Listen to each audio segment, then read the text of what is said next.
Curious George visits a toy store.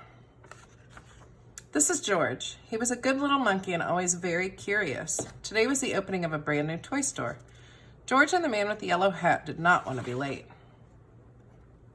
When they arrived, the line to go inside wound all the way around the corner.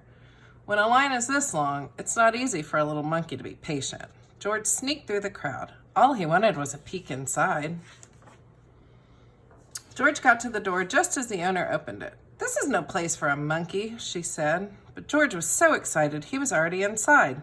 Balls, dolls, bicycles, and games filled the shelves. There were so many toys. George didn't even know how some of them worked.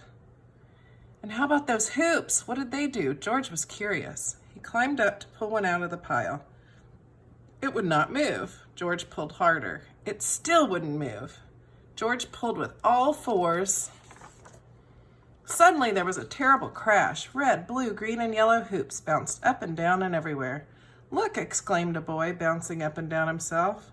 "Why, I haven't seen one of these in years," said the boy's grandmother. She put the hoop around her waist and gave it a spin. George tried the hula hoop too. Then George pretended to be a wheel. He rolled and rolled and... oops, he rolled right into the owner. The owner shook her head. "I knew you were trouble," she said. "Now you made a mess of my new store."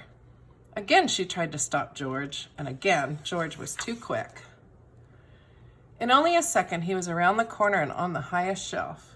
Below him, George saw a little girl point to a toy out of reach. "Mommy, can we get the dinosaur?" she asked.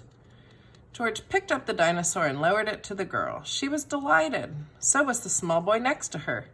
"Could you get that ball for me, please?" he asked George. George reached up, grabbed the ball, and bounced it to the boy. "May I have that puppet way over there?" asked another girl. How lucky that George was a monkey. He swung off the shelf, hung on to a light, picked up the puppet, and put it right into her hands. "What a show!" shouted a boy. The children held up their new toys and cheered. What a commotion! Immediately the owner came running, and then came the man with the yellow hat. "I think we've had enough monkey business for one day," the owner frowned.